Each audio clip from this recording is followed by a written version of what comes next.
அதை மட்டும்தான் அவங்க மனசில் வச்சுருக்காங்க. ஸோ இங்கே தாவீது சொல்கிறார், ஆலயத்துக்கு போய் ஆண்டவரை தொழுது கொள்ள வேண்டும் என்பதும் கூட கட்டளை தான். கட்டளையில் ஒன்று. அது இது கட்டளையில் ஒன்று. ஸோ 10 கட்டளைகளையும் வாழ்க்கையில் ஒரு கிறிஸ்தவன் கட்டாயமாய் அதை கடைபிடித்தே ஆக வேண்டும் என்பது தான் கட்டளை. செய்வேன் செய்ய முடியாத போய்டும்ன்றதெல்லாம் இல்லை. சட்டம் எது எது கட்டளை என்பது சட்டம், செஞ்சுதான் ஆகணும்.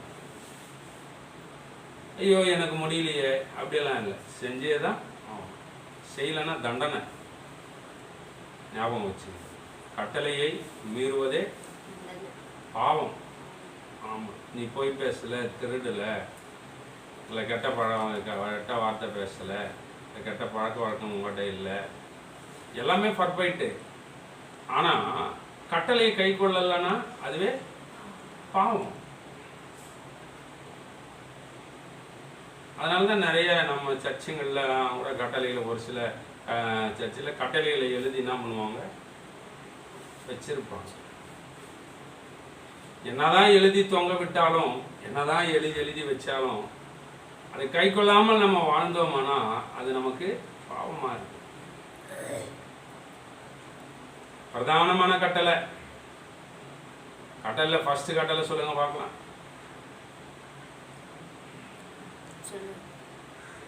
முதல் கட்டளை சொல்லுங்க, ஞாபகம் இருக்குதா? 10 கட்டளை முதலாம் கட்டளை.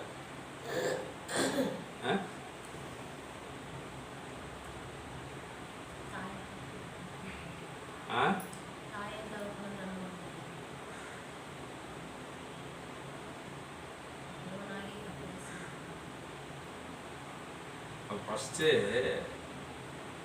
முதலாம் பிரதானமான கட்டளை ஆண்டவர் சொன்னார். நிறைய இடத்துல ஏசப்பாவும் சொல்லியிருப்பார். முதலாவது கற்பனையே 2. அதாவது இப்போ 10 கட்டளை இருக்குது. இதெல்லாம் கை கொண்டு தான் முடியலலாம் சொல்ல முடியாது. கை கொண்டு தான்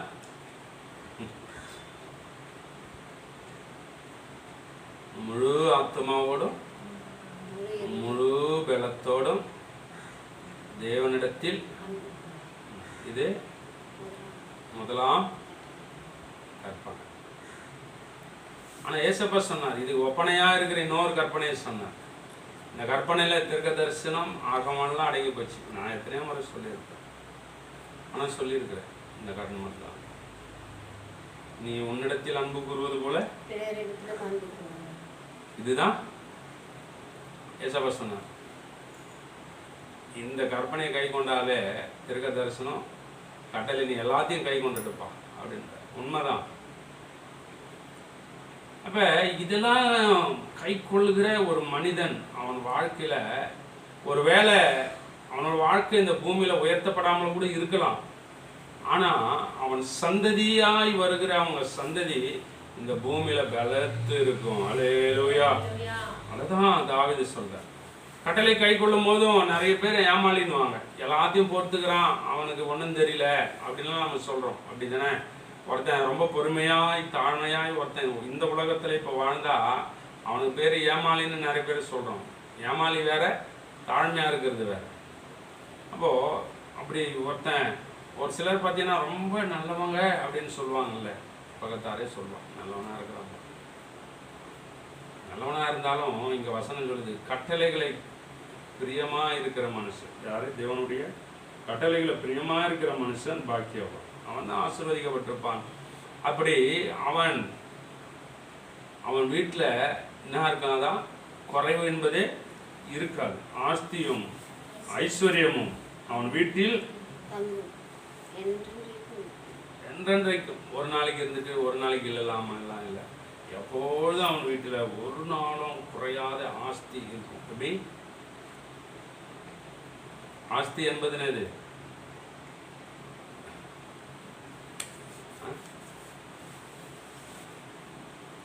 சரி, அதெல்லாம் நீ தெரிஞ்சுங்க.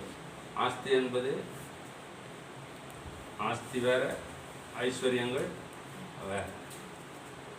ஆஸ்தி என்பது ஐஸ்வர்யம். இப்போ இதெல்லாம் அவன் வீட்டில் இருக்கும். எப்படி இருக்கும்னா, இந்த கட்டளைகளை நம்ம என்ன செய்யணும்? கை கொள்ளணும். முடிந்தாலும் முடியறதெல்லாம் இல்லை, கை கொண்டது ஆகணும். இப்படி கை கொண்ட என்னன்னா, நாம கர்த்தரத்தில் ஒரு வேளை நம்ம ஆசீர்வதிக்கப்படுறதுக்கு கொஞ்சம் லேட்டானாலும் நம்முடைய சந்ததியெல்லாம் இந்த பூமியில் மிக ஆசீர்வாதமாக இருப்பாங்க. அல்லேலூயா. ஆபிரகாம் இந்த பூமியிலே சொல்கிறார், நான் பரதேசியும் சஞ்சரமாய் இருந்தேன்னு யாக்கோப்பு சொல்கிறார். ஒருத்தர பிதாவாக இருக்கிற அவர் சொல்கிறார். ஆனால் இன்றைக்கு அவருடைய சந்ததி இந்த தேசத்தில் எப்படி இருக்குது? பயங்கரமான ஆசீர்வாதத்தில் இருக்குல்ல. அதுபோல் கட்டளைகளை கை கொள்ளணும், நம்ம பிரமாணங்களை கை கொள்ளணும் ஆசையோட. தாவீது எத்தனை வேலை ஜெபம் பண்ணார்?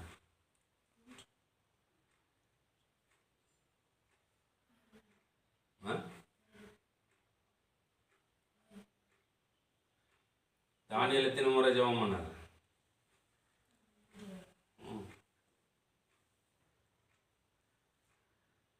ஆகவே இதெல்லாம் நம்ம கை கொள்ளணும். காலையில் ஜெபிக்கணும், இரவில் ஜெபிக்கணும். ஜெபிக்கணுன்றதெல்லாம் ஐயோ நான் ஜெபம் பண்ணிட்டேன்னு சொல்கிறது இல்லை. ஜெபிச்சே ஆகணும், வேண்டியே ஆகணும். இது கட்டளை. என்னது? ஆகவே இதெல்லாம் நம்ம கை கொண்டா நம்முடைய சந்ததியாக இருக்கிற பேரன் பேத்தியெல்லாம் இந்த பூமியில் எப்படி இருப்பாங்கன்னா, அவங்க சந்ததி இந்த பூமியில் ஆசீர்வாதமாக இருப்பாங்க, பலத்து இருப்பார்கள். ஒரு மிகப்பெரிய ஒரு ஆசீர்வதிக்கப்பட்ட சந்ததியாக இந்த பூமியில் அவங்கெல்லாம் இருப்பாங்க. இன்னைக்கு நிறைய கிறிஸ்தவர்கள் வாழ்க்கை ஒரு லிமிட்டான ஆசீர்வாதத்தில் இருந்தாலும் பயப்படாதீங்க. நீங்கள் சரியாய் கட்டளைகளை கை கொண்டு நடந்தால் உங்கள் சந்ததி இந்த பூமியில் எப்படி இருப்பாங்க? ஆசீர்வாதமாக இருப்பாங்க. அல்லேலூயா. நம்ம பட்ட எந்த கஷ்டங்களையும் அவர்கள் என்ன பண்ண மாட்டாங்க? பட மாட்டார்கள். ஒரு நிம்மதியான வாழ்க்கையை என் ஆண்டவர் இந்த பூமியில் தருவார். அல்லேலூயா. Thank you Jesus. அது மட்டும் இல்லை, அவருக்கு இன்னொரு ஆசீர்வாதத்தையும் அவர் சொல்றார்.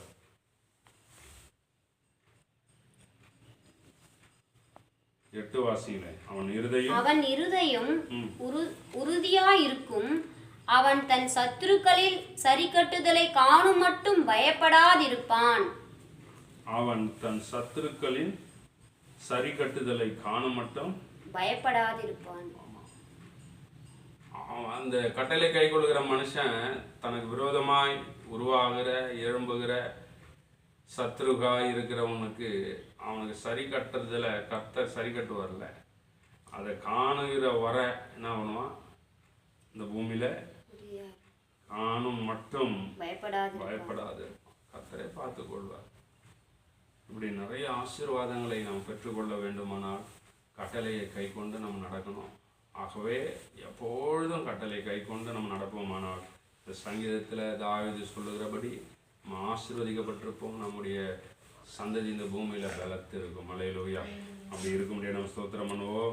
ஸ்தோத்திரம் ஸ்தோத்திரம் ஸ்தோத்திரம் ஸ்தோத்திரம் ஸ்தோத்திரம் ஸ்தோத்திரம் ஸ்தோத்திரம்.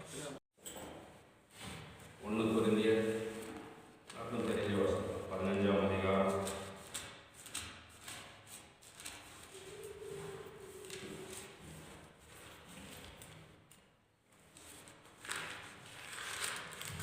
57. நம்முடைய கர்த்தராகிய இயேசு கிறிஸ்துவினாலே நமக்கு ஜெயம் கொடுக்கிற தேவனுக்கு ஸ்தோத்திரம். ஜெயம் கொடுக்கிற தேவனுக்கு ஸ்தோத்திரம். அல்லேலூயா. இந்த வாரம் முழுவதும் சபா அவர்கள் ஜெயந்தாங்க. இந்த வார்த்தை முடியாது. இந்த வார்த்தையின்படி ஆண்டவரே ஸ்தோத்திரம் கிரியை செய்ய உதவி செய்ய. இந்த வார்த்தை கிரியை செய்ய எல்லாவற்றிலும் தேவன் ஒரு பெரிய வெற்றி ஜெயங்களை கர்த்தரை வாழ்க்கை நம்ப முடியாத செலுத்துகிறேன். இயேசுவின் நாமத்தில் பிதாவே. பவுல் கொரிந்தியருக்கு எழுதும்பொழுதும் மிக தெளிவாக எழுதுகிறார். நிறைய காரியங்களை அங்க சொல்லிட்டு கடைசியாக சொல்றார், கர்த்தராகிய இயேசு கிறிஸ்துவினாலே நமக்கு ஜெயம் கொடுக்கிற தேவனுக்கு ஸ்தோத்திரம் உண்டாகும். அல்லேலூயா. தேவன் நம்முடைய எல்லாருடைய வாழ்க்கையிலும் கடவுள் ஜெயத்தை அனுப்புகிறவராக இருக்கிறார். ஜெயம் என்றால் வெற்றி. சொல்லுங்க, ஜெயம்னா வெற்றி. அப்போ வெற்றி ஒரு மனிதனுக்கு எப்போது எங்க கிடைக்கும்னா, கடவுளுடைய சமூகத்துல கடவுளால் அருளப்படுறதுதான் ஒரு பெரிய வெற்றி. அல்லேலூயா. சரி, மனிதர்களாக இருக்கிற வெற்றி எல்லாம் கொஞ்சம் தான். மனிதர்களாக இருக்கிற வெற்றிகள் சின்ன சின்ன காரியத்தில் ஏதோ நம்ம, ஆனாலும் ஜெயம் வெற்றி அப்படி என்று சொன்னாலே அந்த பகுதியெல்லாம் யார்கள் தான் இருக்குது? கடவுள் இருக்குது. ஒருவேளை உலகத்துல ஒரு சில மனிதர்கள் சின்ன சின்ன இதுல காரியங்களை செய்யல அதில் வெற்றி பெறுவார்கள். ஆனாலும் அவங்களுக்கு ஞானத்தை கொடுக்கறதுலாம் யாரு? ஆண்டவர். அல்லேலூயா. உலகத்திலேயே வேலையிலேயே நீங்க பார்த்தீங்கன்னா அதிகமாய் இந்த உலக கண்டுபிடிப்புகளை பிடித்த அநேகர் யார் தான்? கிறிஸ்தவர்கள் தான். அவர்களுக்கு ஞானம் கொடுத்து அந்த அவர்கள் எடுத்த ஒவ்வொரு முயற்சியிலும் வெற்றியை கொடுத்தது நம்முடைய தேவன். அல்லேலூயா. அப்போ வெற்றி என்பது கடவுள் கொடுத்தாதான் நிரந்தரமா இருக்கும். கடவுள் கொடுத்தாதான் நிரந்தரமா இருக்கும். ஆனா எல்லாவற்றையும் இயேசப்பா அந்த உலகத்துல வாழ்ந்த போது ஜெயிச்சார். எல்லாவற்றையும் ஜெயிச்சுதான் சொன்னார். யோவான் சுவிசேஷம் 16ஆம் அதிகாரம் 33ஆம் வசனம் நினைக்கிறேன். வாசிங்க பார்க்கலாம். என்னிடத்தில் உங்களுக்கு சமாதானம் உண்டாயிருக்கும் பொருட்டு இவைகளை உங்களுக்கு சொன்னேன். உலகத்தில் உங்களுக்கு உபத்திரம் உண்டு, ஆனாலும் திடன் கொள்ளுங்கள், நான் உலகத்தை ஜெயித்தேன் என்றார். அல்லேலூயா. உலகத்தையே நம்ம ஆண்டவர் மட்டும் தான் ஜெயிச்சிருக்கிறார். அல்லேலூயா. எல்லாத்தையும் யார் தான் ஜெயிச்சிருக்கிறது? ஆண்டவர் தான் ஜெயிச்சிருக்கிறார். அவர் தான் ஜெய கிறிஸ்து. அல்லேலூயா. எல்லாவற்றையும் அவர் தான் ஜெயிச்சிருக்கிறார். உலகத்துல பிசாசு நினைச்சான் கடைசியா இவரை மட்டும் கொலை பண்ணிட்டோம்னா இந்த உலகத்தை மறுபடியும் நாம என்ன செய்யலாம்? பிடிச்சிடலாம். இன்னைக்கு கூட பாரு, அந்த காலத்துல யுத்தங்கள் நடக்கும். யுத்தங்கள் நடந்துச்சுன்னா ஒரு நாட்டை ஆளுகிற அந்த ஒரு சின்ன சின்ன நாடுகள், சிற்றரசுகள் இருக்குல்ல, அந்த ராஜாக்களாக இருப்பாங்க. கொஞ்சம் பெருசா இருக்கிற ராஜா அவரை போய் அடிச்சா அந்த நாட்டை நம்ம பிடிச்சிருவோம். அதுபோல இன்றைக்கும் இந்த உலகத்துக்கு அதிபதியாக இருந்த முதல்ல யார் இருந்தது? பிசாசு இருந்தது. மரணம் பாதகம் அவன் இருந்துச்சு. ஆகவே நம்முடைய கர்த்தராகிய இயேசு கிறிஸ்து இந்த பூமியில இறங்கி வந்து தன்னுடைய மரணத்தின் மூலம் அவன் என்ன பண்ணாரு? ஜெயிச்சார். அல்லேலூயா. பாதாளம், மரணம் எல்லாவற்றையும் என்ன பண்ணார்? அவர் ஜெயித்தார். அல்லேலூயா. அவன் பிசாசு நினைச்சான் ஏசப்பா கொலை பண்ணிட்டா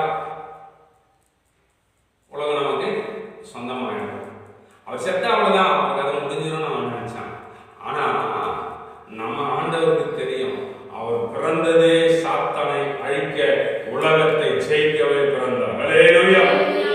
உலகத்தை ஜெயிக்கவே இயேசப்பா அந்த பூமியில பிறந்தார். உலகத்தை ஜெயிக்குவதான் பிறந்தார். யோவான்ல வாசித்தீங்கன்னா சொல்றார், சத்துருவின் கிரியைகளை அழிப்பதற்கே தேவகுமாரன் வெளிப்பட்டார். 8 வாசம் 5-8.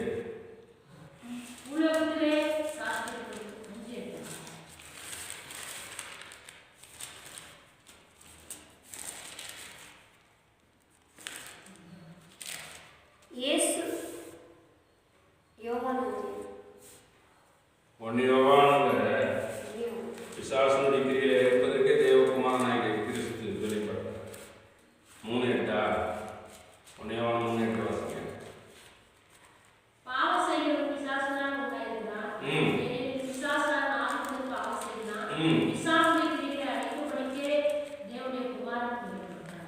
அவனுடைய கிரியை எல்லாவற்றையும் அழித்து அவனை ஜெயிப்பதற்கு தான் நம்முடைய ஆண்டவர் இந்த உலகத்தில் வந்தார். அல்லேலூயா. நம்மளுடைய வீட்டில், நம்மளுடைய இடத்துல கூட சில போராட்டங்கள், பிரச்சனை இருக்குதுன்னா நீ கருத்தை என்ன செய்யணும்? ஜெபிக்கணும் ஆண்டவர் இடத்துல. இயேசுவா, இந்த பிரச்சனையில் எனக்கு ஜெயத்தை தாங்க, வெற்றியை தாங்க அப்படின்னு சொல்லி நம்ம ஜெபிச்சா கர்த்தர் நிச்சயமாய் நமக்கு வெற்றியை தர அவர் வல்லமை நிறைந்தவர். அல்லேலூயா.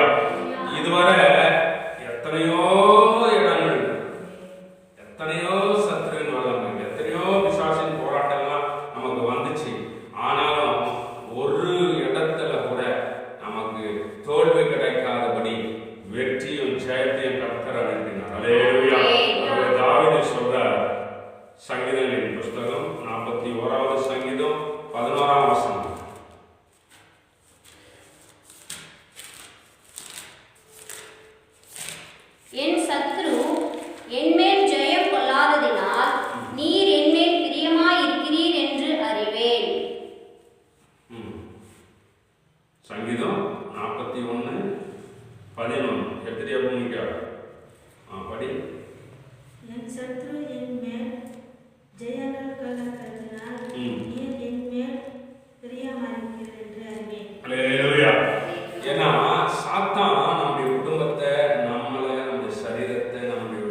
ஜீவியத்தில் முதலாவது நாள் வந்து வெற்றி வருது.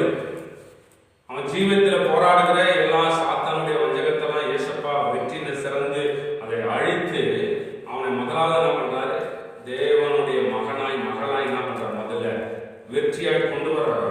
அவனை கொண்டு வந்து ஒவ்வொரு நாளும் இந்த உலகத்துல பாவம் பிசாசு உலகம், சொல்லுங்க, பாவம் பிசாசு உலகம், இந்த மூன்றுலயும் ஆண்டவர் வெற்றி சிறந்தார்.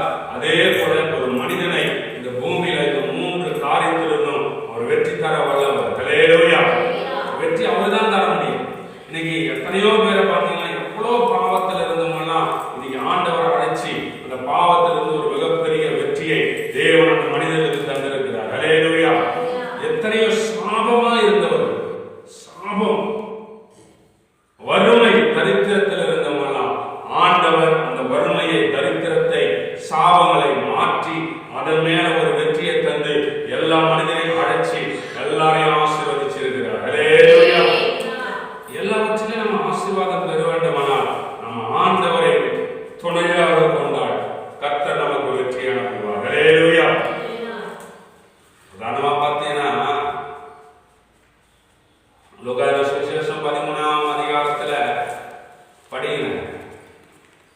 லூக்கா சுவிசேஷம் புதிய ஏற்பாடுல இருக்கும், படிங்க.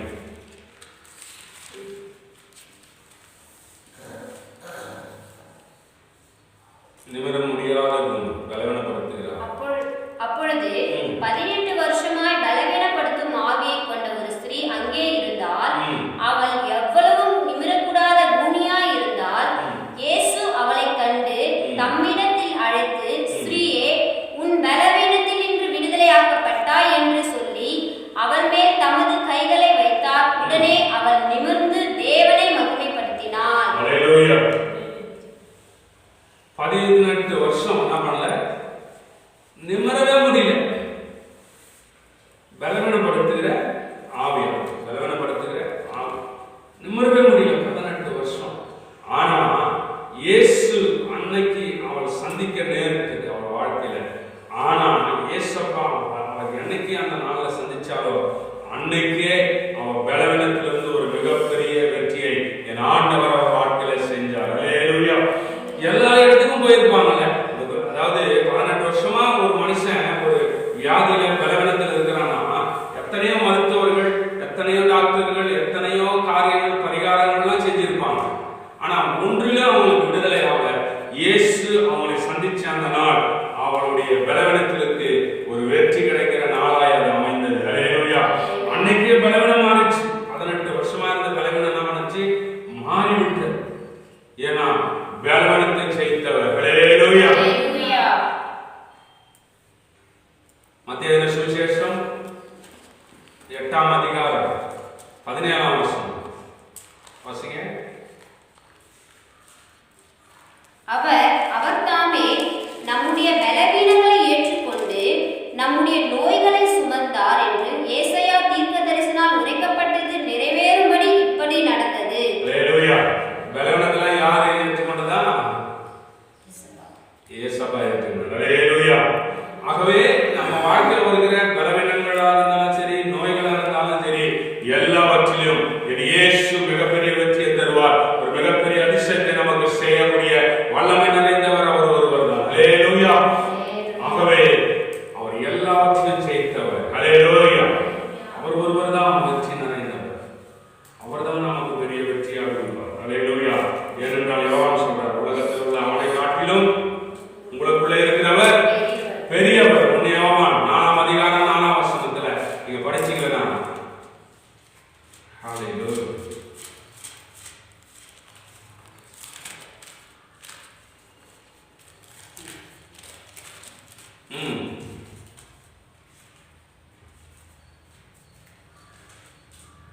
பிள்ளைகளே,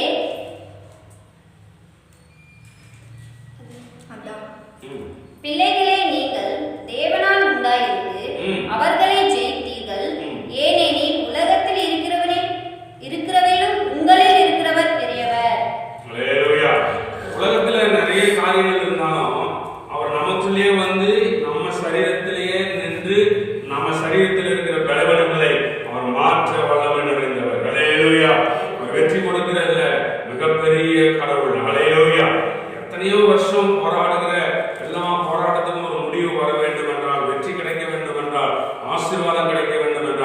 அப்படின்னு ஆண்டவரால் மட்டும்தான் முடியும். ஹல்லேலூயா.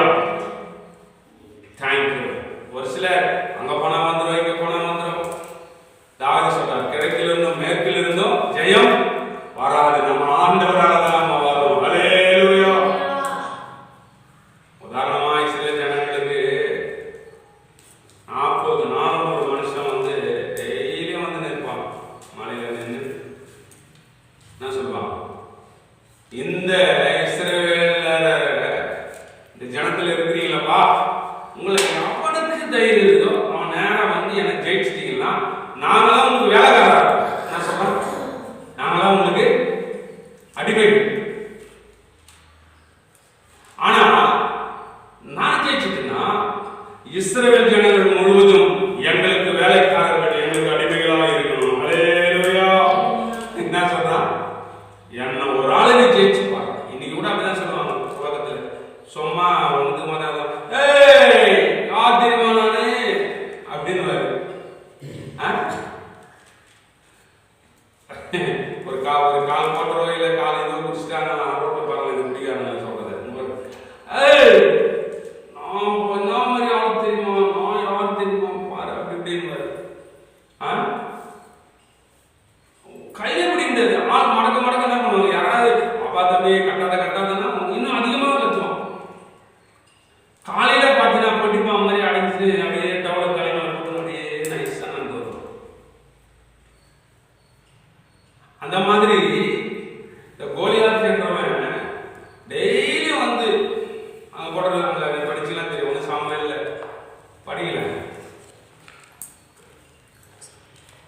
17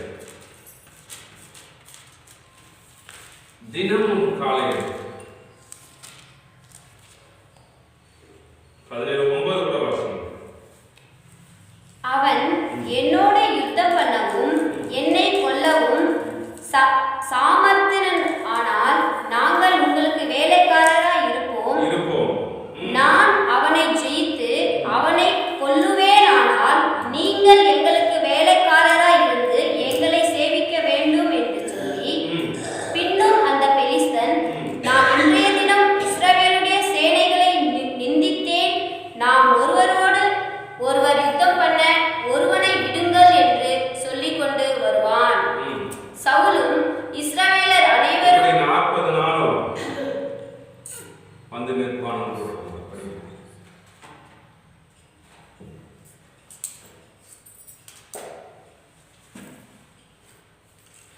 அந்த பெலிஸ்தன் காலையிலும் மாலையிலும் 40 நாள் வந்து வந்து நிற்பான். ஹல்லேலூயா. டெய்லியும் காலையில மாலையில வந்து இருக்கிறீங்களா போங்கடா சண்டை, என்ன ஜெயிச்சிட்டீங்கன்னா எங்க ஜனமெல்லாம் உங்களுக்கு அடிமைகள், வேலைக்காரா இருக்கும். நாங்களாம் வந்துடும் வேலைக்கார. உடனே இவன் வந்து இந்த மாதிரி பார்த்த உடனே நிறைய பேர் இந்த உருவத்தை பார்த்து உருவத்துக்கு பயங்கரமா இருக்கான். ஏன்னா இது வந்து எவ்வளோ 9.5 அடி ஹைட் இருந்தான். 9.5 அடி ஹைட்டு. அவனோட மண்டபோடுகள்லாம் கூட நீங்க வச்சிருக்காங்க மியூசியத்தில். அந்த மண்டபம் பார்த்தீங்கன்னா அது பக்கத்தில் இப்படி உட்காந்தா இருக்குது, இவ்வளோ பெரிய தலை, சிம்சோன் தலையா இருக்கான் அப்படின்னு சொல்லி ஆராய்ச்சி பண்றாங்க. ஹல்லேலூயா. 9.5 அடி ஹைட். எவ்வளோ பெரிய ஆளை பார்த்து நல்லா வெயிட்டா இருக்கான். அவன் உயரமும் 6 முழமும் 1 ஜானுமாய் இருப்பான். 6 முழம். 6 முழம்னா எவ்வளோ? 6 5 30, 9.5 அடி. எவ்வளோ? 9.25 அடி. ஒரு ஜான் 3/4 அடி. 9 அப்படின்னா 10 அடிக்கு கொஞ்சம் கம்மி. 9.25 அடி இருந்தான். பார்க்கறதுக்கு பயமா இருக்குது இல்லை? இன்னைக்கு கூட பாரு, பயப்படாது. அதை பிடிச்சிட்டு வந்துட்டா போயிடுமா. அவன் ஒட்டிப்பாம என்ன பண்ணுவான், காலையில் நான் அடிக்கிறது. ஆகவே இந்த மாதிரி இருக்கிறவங்களுக்கெல்லாம் பயப்படாதீங்க.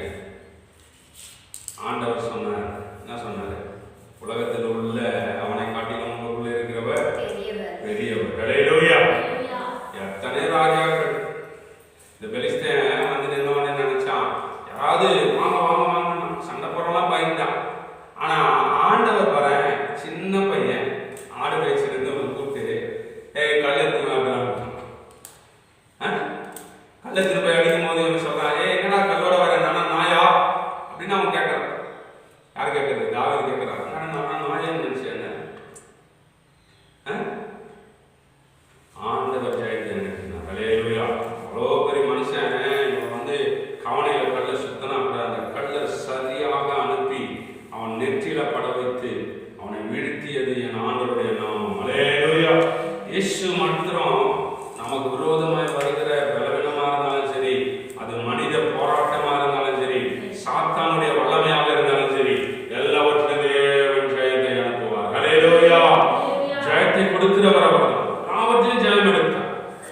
பலவீனங்களா இருந்தாலும் சரி, நோய்களா இருந்தாலும் சரி, பொல்லாத மனிதன் மனுஷி சாத்தானா இருந்தாலும் சரி, கர்த்தரே ஜெயத்தை எடுக்கிறவர். ஹல்லேலூயா. கர்த்தரே ஜெயத்தை கொடுக்கிறவர். ஹல்லேலூயா. ஆகவே இந்த நாளை நீங்க தெரிஞ்சுக்கங்க, ஜெயம் என்பது நம்ம தேவன் தருகிறது. ஹல்லேலூயா. தேவன் நம்ம கூட இருந்தா நம்ம எல்லாவற்றிலும் ஜெயம் எடுப்போம். ஹல்லேலூயா. எல்லாவற்றிலும் வெற்றியை நம்ம சுதந்திரித்துக் கொள்வோம். எல்லாவற்றிலும் தேவன் நமக்கு வெற்றியை தந்து இந்த மாதம் முழுவதும் கர்த்தர் நம்ம வெற்றியுள்ள மனிதனாக நிலைநிறுத்துவார். ஹல்லேலூயா. ஒரே ஒரு சின்ன கல்லில் தான் அடிச்சு தாவீது நம்ம வீழ்த்தினான். சின்ன கல்லு தான். அவ்வளோ பெரியா கத்தினே இருப்பான். 40 நாள் வந்து கத்தினா ஒருத்தனை எதிர்க்கல. தாவீது சின்ன ஆளா வந்து ஒரே ஒரு கல்லை அடிச்சாரு. என்ன பண்ணாரு? பணம் மரம் மாதிரி கீழே வந்துட்டார். இன்னைக்கு கூட நமக்கு விரோதமாய் வருகிற, நமக்கு எதிர்த்து வருகிற சத்துருவின் வல்லமைகளை பார்த்து நீங்க என்ன சொல்லணும்? இயேசுவின் நாமத்தால நீ ஒழிந்து போ அப்படின்னு சொன்னீங்கன்னா சாத்தானும் மனிதனும் என்ன பண்ணுவான்? ஒழிந்து போவான். சாத்தான் தான் மனிதனுக்குள்ள இருக்கிறான். அவனுடைய வல்லமையெல்லாம் என்ன பண்ணுவான்? அழிஞ்சு ஆவி கடைக்கு போகும். இயேசுவின் நாமத்தை நீங்க அறிக்கை செஞ்சாலே அவனுடைய ஆவியெல்லாம் என்ன பண்ணும்? கடைஞ்சி போயிடும், ஏந்துருவான். ஆகவே எல்லாவற்றிலும் தர்க்கமுள்ளவர்களாக நிற்கணும். என்னது? நிற்கணும். பயப்படக்கூடாது. எல்லாருக்கும் அப்படியா? பார்த்துக்கோம். நீ என்ன பண்றா செய்யலாம். கர்த்தர் பெரியவர். ஹல்லேலூயா. நமக்குள்ள இருக்கிறவர்